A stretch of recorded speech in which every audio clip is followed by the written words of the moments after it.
नमस्कार दोस्तों, आप सभी का हमारे परफेक्ट नॉलेज ग्रुप में हार्दिक स्वागत है। आज मैं आपको इकोनॉमिक्स की अगली वीडियो पेश करने जा रहा हूं, जिसमें हम पढ़ेंगे कि अर्थशास्त्र को किन दो भागों में बांटा गया है। अर्थशास्त्र के जो मुख्य दो भाग हैं वो कौन कौन से हैं और उनका क्या मीनिंग है, और उनको बांटने वाले अर्थशास्त्री का क्या नाम था जिन्होंने सर्वप्रथम इकोनॉमिक्स को दो भागों में बांटा था। तो ये सारी बातें हम इस वीडियो में, आज की वीडियो में करेंगे। और इससे पीछे की वीडियो देखने के लिए आप हमारे डिस्क्रिप्शन में जो लिंक दिया गया है दोनों वीडियो का, उसको देखें और समझें, ताकि आपको ये थर्ड वाला जो वीडियो है वो भी समझ में आए। तो दोस्तों चलो शुरू करते हैं।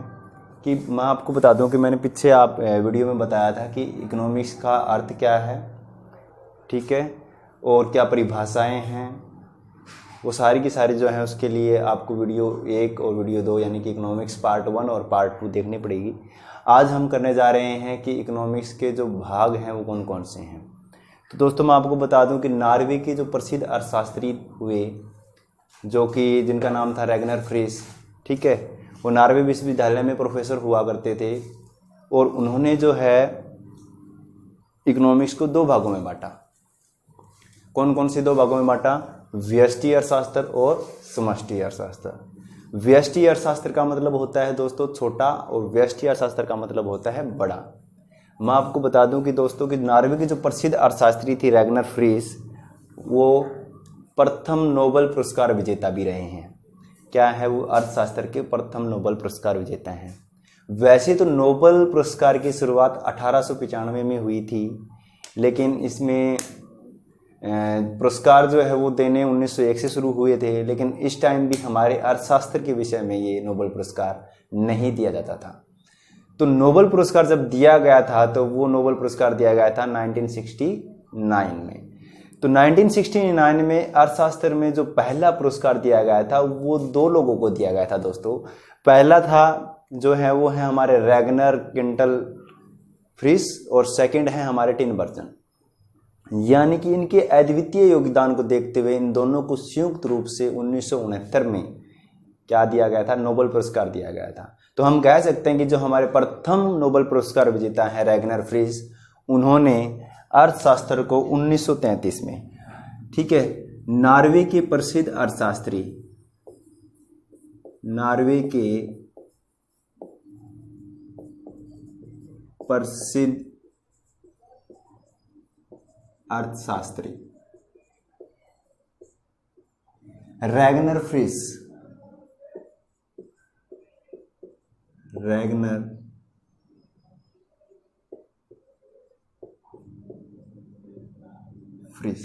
नॉर्वे के प्रसिद्ध अर्थशास्त्री रैगनर फ्रिश ने 1933 में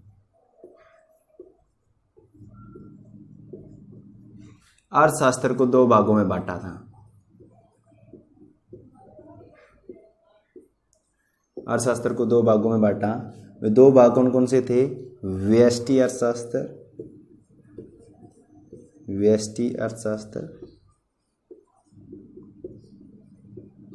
और समष्टि अर्थशास्त्र।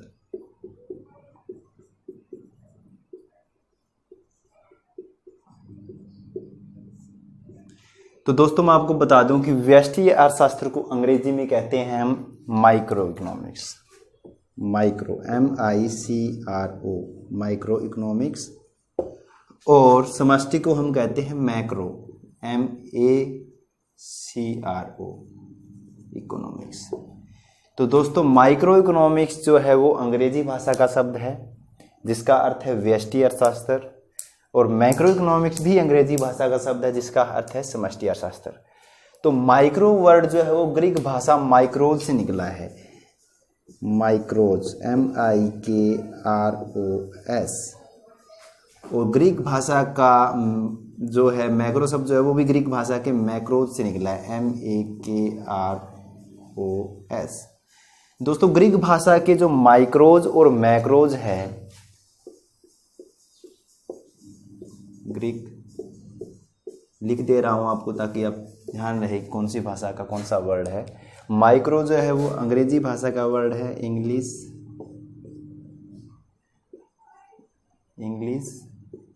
और माइक्रोज जो है वो ग्रीक भाषा का शब्द है, मैक्रोज भी ग्रीक भाषा का शब्द है।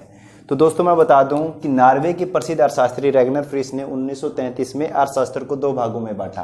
प्रथम था व्यष्टि अर्थशास्त्र और सेकंड था समष्टि अर्थशास्त्र। तो यहाँ प्रश्न ये भी बन सकता है कि किस अर्थशास्त्री ने अर्थशास्त्र को 2 भागों में बांटा। तो रैगनर फ्रिस ने जो है अर्थशास्त्र को 2 भागों में बांटा। कब बांटा? 1933 में बांटा। तो अर्थशास्त्र की 2 महत्वपूर्ण जो मुख्य शाखाएं वो कौन कौन सी हैं? व्यष्टि अर्थशास्त्र और समष्टि अर्थशास्त्र। ठीक है। और दोस्तों ये भी प्रश्न बन सकता है कि अर्थशास्त्र में सर्वप्रथम नोबेल पुरस्कार विजेता कौन है? तो उसमें हमारा आएगा रैगनर फ्रिस। वैसे दोस्तों कि अर्थशास्त्र में नोबेल पुरस्कार विजेता जो थे वो संयुक्त रूप से 2 बंदे थे, 2 व्यक्ति थे। एक तो हमारे रैगनर क्विंटल फ्रिस थे और सेकंड जो थे हमारे वो थे टिनबर्जन। ठीक है। तो टिनबर्जन इन दोनों को संयुक्त रूप से 1969 में 1969 में सर्वप्रथम अर्थशास्त्र का नोबेल पुरस्कार दिया गया था। तो दोस्तों व्यष्टि अर्थशास्त्र को अंग्रेजी भाषा में कहते हैं क्या? Micro economics. और माइक्रो इकोनॉमिक्स जो अंग्रेजी भाषा का शब्द है ग्रीक भाषा के माइक्रोज से निकला है। और जो ग्रीक भाषा का माइक्रोज है इसका मीनिंग होता है स्मॉल। क्या होता है दोस्तों? स्मॉल यानी कि छोटा। और मैक्रोज का मीनिंग होता है लार्ज यानी कि बड़ा। तो इस प्रकार दोस्तों आपको समझ में आ गया होगा कि माइक्रो यानी कि व्यष्टि अर्थशास्त्र का मीनिंग क्या है कि छोटा होना, और समष्टि अर्थशास्त्र का मीनिंग क्या है? बड़ा होना। तो दोस्तों मैं आपको बता दूं कि व्यष्टि अर्थशास्त्र वह शास्त्र है जिसमें हम एक फर्म, एक व्यक्ति, एक बाजार, एक गृहस्थ, ठीक है, और मजदूरी, आय आदि का अध्ययन करते हैं। सीधी सी बात क्या है? हम स्मॉल थिंग्स जो होती हैं हमारी छोटी छोटी वस्तुएं जो है हमारी जो एक एक वस्तुएं यानी सिंगल कमोडिटी के बारे में अगर हमें पढ़ना हो तो हम कहेंगे कि हम किस में पढ़ेंगे? व्यष्टि अर्थशास्त्र में पढ़ेंगे। और समष्टि अर्थशास्त्र में हम क्या पढ़ते हैं दोस्तों? समष्टि अर्थशास्त्र में हम समूह का अध्ययन पढ़ते हैं, जिसमें कि हम पढ़ते हैं नेशनल इनकम, राष्ट्रीय आय जिसको हम बोलते हैं, ठीक है, सोशल अकाउंटिंग, और जितनी भी अर्थव्यवस्था की जैसे कि इंटरनेशनल ट्रेड वगैरह है। तो जिसमें हम क्या करें भाई? एक होल इकोनॉमी का अध्ययन करते हैं, उसको हम कहेंगे समष्टि अर्थशास्त्र। तो दोस्तों इस प्रकार हम कह सकते हैं कि व्यक्तिगत इकाइयों का जो अध्ययन करता है वो हमारा होता है समष्टि अर्थशास्त्र। अब आगे हम जो है पढ़ेंगे वो सारे समष्टि अर्थशास्त्र के बारे में पढ़ेंगे। और मैं आपको बता दूं दोस्तों, जिन दोस्तों ने अभी तक हमारे यूट्यूब चैनल परफेक्ट नॉलेज को लाइक या सब्सक्राइब नहीं किया है तो आप नीचे बेल आइकन पर जाएं और वहां पर सब्सक्राइब बटन दबाएं और बेल आइकन को ऑल पे प्रेस करें, ताकि आपको यूट्यूब से अर्थशास्त्र की सारी जो वीडियोस हैं, ठीक है, वो टाइम पर मिलती रहें और आप अर्थशास्त्र की कोई भी वीडियो मिस ना करें। ठीक है। तो दोस्तों मैं आपको बता दूं कि व्यष्टि अर्थशास्त्र वह शास्त्र है जिसमें व्यक्तिगत इकाइयों का अध्ययन किया जाता है। चलिए हम आगे पढ़ेंगे। इससे पहले आप एक बार इसका स्क्रीनशॉट ले लीजिए। आगे हम पढ़ेंगे व्यष्टि अर्थशास्त्र का क्या महत्व है और उसका कार्यक्षेत्र क्या क्या है।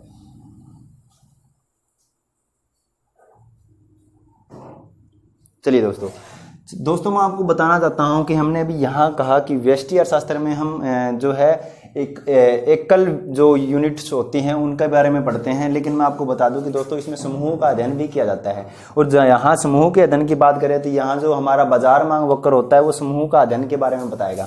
यानी कि बाजार मांग वक्र के बारे में हम व्यष्टि अर्थशास्त्र में पढ़ते हैं, तो इसलिए हम कह सकते हैं कि इसमें हम समूह का अध्ययन भी करते हैं, लेकिन वो जो समूह है वो क्या होगा? सिर्फ और सिर्फ एक वस्तु का समूह होगा। यानी कि हम एक वस्तु के विभिन्न उपभोक्ताओं की डिमांड के बारे में पढ़ते हैं उसमें। तो हम कह सकते हैं कि यहाँ जो है वो एक सिंगल कमोडिटी के संबंध में है। तो व्यष्टि अर्थशास्त्र में समूह का अध्ययन तो होता है, लेकिन क्या होगा? सिंगल कमोडिटी के संबंध में होगा। ठीक है। समष्टि अर्थशास्त्र में हम क्या करते हैं कि सारी वस्तुएं और सारे प्रकार के उपभोक्ताओं की मांग देखेंगे। जहां वो बाजार मांग वक्र होगा वो होगा हमारा समष्टि अर्थशास्त्र का मांग वक्र। यहाँ हम सिर्फ और सिर्फ एक वस्तु के संबंध में, जैसे मान लेते हैं कि हमने देखा कि भाई ये जो पेन है, किसी भी कंपनी का पेन है, ये जो पेन मार्कर है, पेन है, इसके कितनी डिमांड है और उसके कितने उपभोक्ता हैं, यानी कि इसकी जितने विभिन्न प्रकार के उपभोक्ता है और उनकी जो डिमांड है वो सारी की सारी हमारी क्या कहलाएगी, बाजार मांग कहलाएगी। उसका अध्ययन हम कहाँ करेंगे, व्यष्टि अर्थशास्त्र में करेंगे। वो हम समष्टि अर्थशास्त्र में नहीं करेंगे कि यहाँ जो समूह का अध्ययन हो रहा है तो इसका मतलब ये नहीं, लेकिन किसके संबंध में हो रहा है, सिर्फ और सिर्फ एक वस्तु के संबंध में हो रहा है, तो इसलिए हम इसका जो अध्ययन क्षेत्र होगा वो क्या होगा, व्यष्टि अर्थशास्त्र होगा। चलिए देखते हैं दोस्तों कि व्यष्टि अर्थशास्त्र के अध्ययन क्षेत्र में कौन कौन सी चीजें शामिल होती हैं। वैसे तो व्यष्टि अर्थशास्त्र में बहुत सारी चीजें शामिल है, लेकिन मेन जो की पॉइंट है वो मैं आपको बता देता हूं कि व्यष्टि अर्थशास्त्र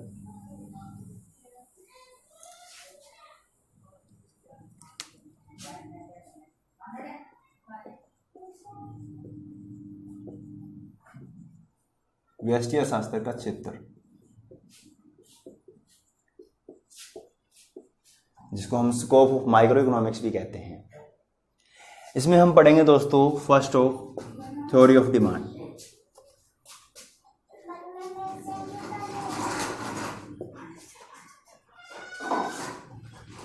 क्या पढ़ेंगे दोस्तों, थ्योरी ऑफ डिमांड, यानी कि मांग का सिद्धांत।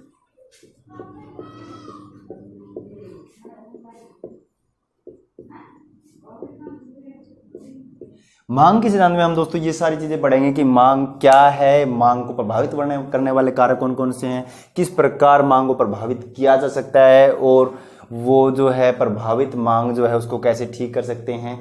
सारी चीजें जो है हम थ्योरी ऑफ डिमांड में पढ़ेंगे। उसके बाद में हम पढ़ेंगे उत्पादन का सिद्धांत।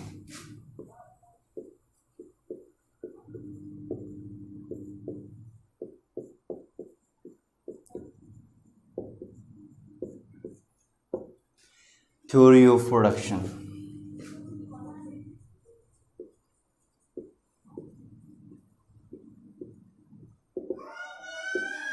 थ्योरी ऑफ प्रोडक्शन में हम क्या पढ़ेंगे कि प्रोडक्शन क्या है, प्रोडक्शन को प्रभावित करने वाले कारक कौन कौन से हैं, कौन कौन से साधन जो हैं हमें प्रोडक्शन के लिए लगाने चाहिए और उन साधनों का किस प्रकार उपयोग करना है। ये सारी की सारी चीज़ें जो है हम थ्योरी ऑफ प्रोडक्शन में पढ़ेंगे। उसके बाद में हम पढ़ेंगे कीमत निर्धारण का सिद्धांत।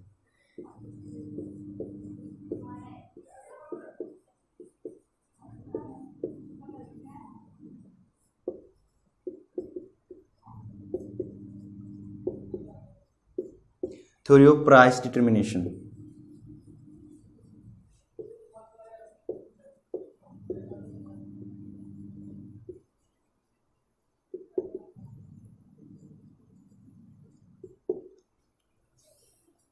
तो दोस्तों कीमत निर्धारण में हम जो हमारे जितनी भी प्रतियोगिताएं हैं, जैसे पूर्ण प्रतियोगिता है, एकाधिकार प्रतियोगिता है, एकाधिकारी प्रतियोगिता है, उसके द्वारा हम ये पढ़ते हैं कि किस प्रकार एक वस्तु की कीमत को निर्धारित किया जा सकता है, या हम कहें भी संतुलन कीमत कहाँ होगी। ये सारी की सारी चीज़ें हम कहाँ पढ़ेंगे, कीमत निर्धारण का सिद्धांत किस में पढ़ेंगे, व्यष्टि अर्थशास्त्र के कार्यक्षेत्र में पढ़ेंगे। तो दोस्तों आगे हम पढ़ते हैं साधन कीमत का निर्धारण।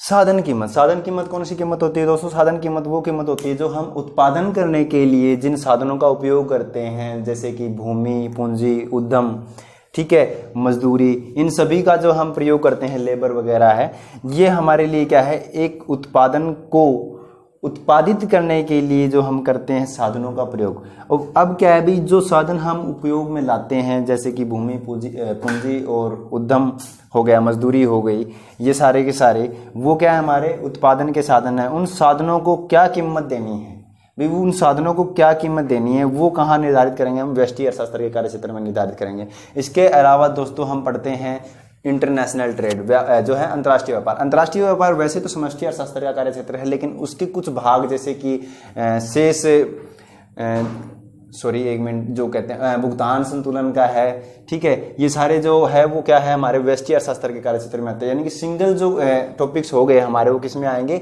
व्यष्टि अर्थशास्त्र के कार्यक्षेत्र में आएंगे। तो दोस्तों आज हमने पढ़ लिया कि व्यष्टि जो अर्थशास्त्र है वो किन दो भागों में बटा है, और उसने कौन बांटने वाले थे, रैगनर फ्रिश अर्थशास्त्री थे 1933 में, उन्होंने जो है अर्थशास्त्र को दो भागों में बांटा था। और अब आगे देखते हैं हम कि व्यष्टि अर्थशास्त्र का महत्व क्या है, इंपॉर्टेंस क्या है इसकी। हमें क्यों पढ़ना चाहिए, यानी कि व्यष्टि अर्थशास्त्र का महत्व के बारे में पढ़ेंगे। इंपॉर्टेंस ऑफ माइक्रो इकोनॉमिक्स, व्यष्टि अर्थशास्त्र का महत्व। तो दोस्तों मैं आपको बता दूं कि इससे हमें व्यष्टि अर्थशास्त्र का महत्व इसलिए है क्योंकि यह हमें क्या बताता है, अर्थव्यवस्था की कार्य प्रणाली बताता है। हमें पता लग जाता है कि भी एक अर्थव्यवस्था किस प्रकार से कार्य करती है।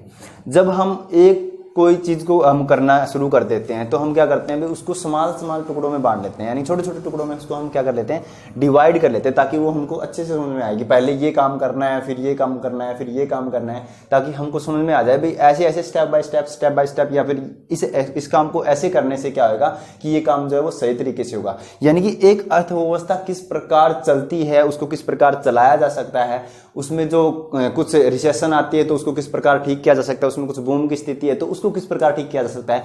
तो यानी कि अर्थव्यवस्था की कार्य प्रणाली का समझ में आ जाती है भाई, अर्थव्यवस्था की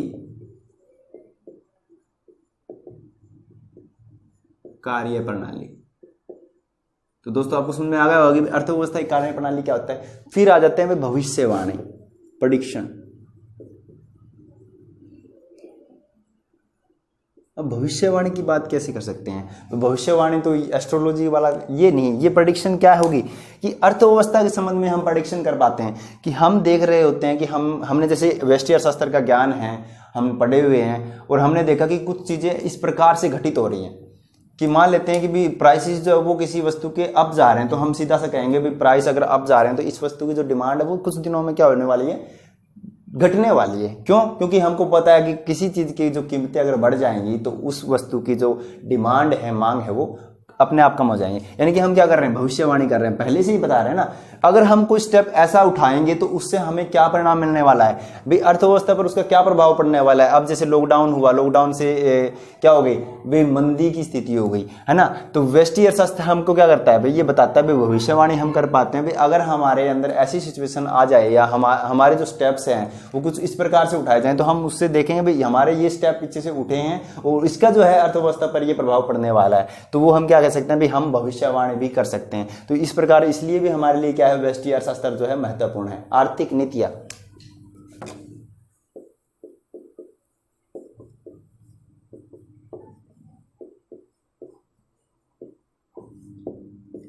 जो इकोनॉमिक पॉलिसीज होती हैं, जैसे कि पहले पंचवर्षीय योजनाएं चलती थीं, वो सारी की सारी जैसे कि हम कहें भी अर्थव्यवस्था को ऊपर उठाने के लिए जो नीतियां बनाई जाती थी।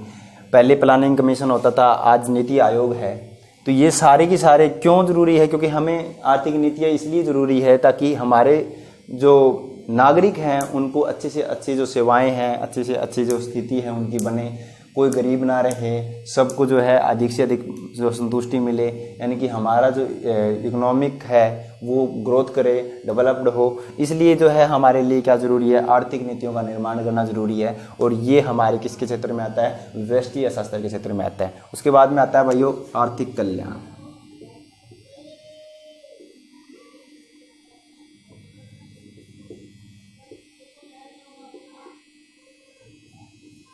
तो अर्थशास्त्र का महत्व इसलिए भी है क्योंकि यह हमारे क्या है, आर्थिक कल्याण को बढ़ाता है। आर्थिक कल्याण को बढ़ाने का काम करता है, कौन करता है, व्यष्टि अर्थशास्त्र। तो दोस्तों आज जो हमने पढ़ा वो पढ़ा कि अर्थशास्त्र को किन दो भागों में बांटा, ठीक है। और पहले जो नोबेल पुरस्कार विजेता है वे कौन थे, और व्यष्टि अर्थशास्त्र और समष्टि अर्थशास्त्र का क्या अर्थ है, और कौन से ग्रीक वर्डों से उनको लिया गया है। फिर हमने पढ़ा कि व्यष्टि अर्थशास्त्र की कार्य क्षेत्र क्या है, कार्य क्षेत्र प्रणाली क्या है, और फिर हमने पढ़ा कि व्यष्टि अर्थशास्त्र का महत्व क्या है। तो आज के लिए बस इतना ही दोस्तों। आप सभी से मेरा निवेदन है कि आप हमारे परफेक्ट नॉलेज ग्रुप को लाइक, शेयर, सब्सक्राइब जरूर करें। टिल एंड तक आपने इस वीडियो को देखा, इसके लिए आपका बहुत बहुत धन्यवाद। Thank you so much.